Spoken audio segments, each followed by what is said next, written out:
At this point, you're probably thinking, okay, Anna, we get it. The distribution of wealth doesn't match the demographic distribution or the age distribution of people in America. What else about wealth could be unequal? Well, I'm glad you asked, but you probably won't be glad by the end of this video because you'll see. As I said earlier, your income and your wealth are not the same thing, which becomes very, very obvious when we slice the stats by gender. This is Money Talks, and I'm Anna Beahm.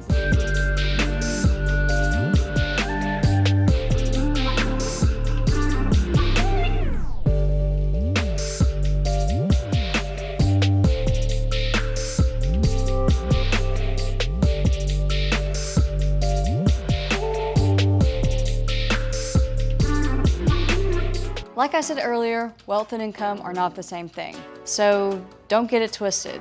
You may already know that a woman makes 82 cents for every dollar a man makes. That is what's called the gender wage gap. We'll get into that later, but this video isn't about the wage gap, it's about the wealth gap. And what you need to know right now is that the wealth gap is bad. It's very bad. Single white women own 32 cents for every dollar of wealth a man owns. That means that white women's wealth is less than 1/3 of men's wealth. And if you're Black or Latina, it's even worse. The median wealth for Black women is $200. For Latina women, it's $100. Full stop. Did you absorb what I just said? The wealth of a Black woman is $200 and the wealth of a Latina woman is $100.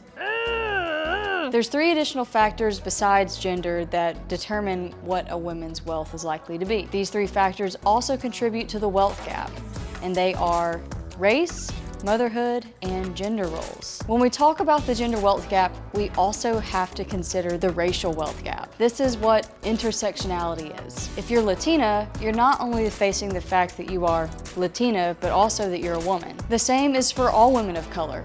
None of these identities exist in a vacuum. Then we throw in motherhood, and we enter this thing, what has been named the Motherhood Penalty. The Motherhood Penalty is the amount by which a woman's earnings fall after they've given birth.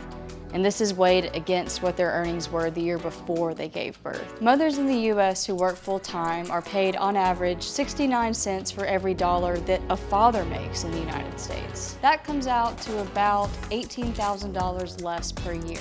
Latina mothers earn 46 cents for every dollar paid to white, non-Hispanic fathers. The median wealth of Black and Latina mothers is $0 and $50 respectively. So it's like, not only are you dealing with the fact that you're a woman of color, but also that you're a woman, and that just makes things worse. And right about now, you're probably saying, well, why can't mothers just get higher paying jobs? That would fix all of this, right? Not always. A lack of access to affordable, quality childcare is one of the things that's keeping women from accessing these higher paying jobs. And some employers may be less likely to give a working mom a job, especially if the job requires late hours or travel. Some employers assume that the bulk of the childcare responsibility falls on the mother. And some studies have shown that that's usually the case. Thanks, gender roles. And for working single moms, the high cost of quality childcare means that even with a raise,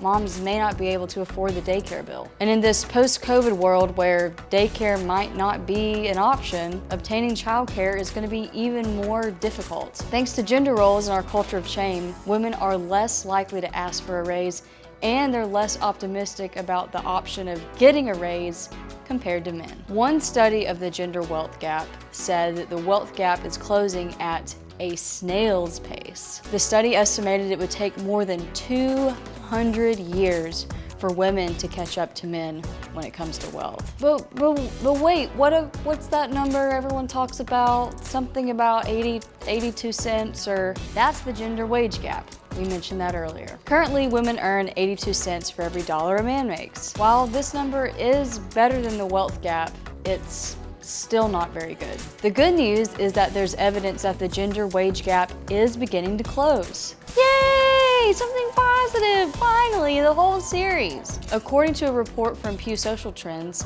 women's wages are increasing at a faster rate than men's wages. Pew credits this increase to women's social and fundamental skills. And when women's wages rise, everyone else's do too. A rising tide raises all ships, right? So, ladies, ask for that raise, apply for that job, ask for more of your employers, and employers, you better listen. In the next episode, we're gonna talk about how to build wealth, especially if you weren't born into wealth. I know this whole series has been kind of doom and gloom, but there's some positive coming, I promise. Thanks for watching. This is Money Talks, and I'm Anna Beahm.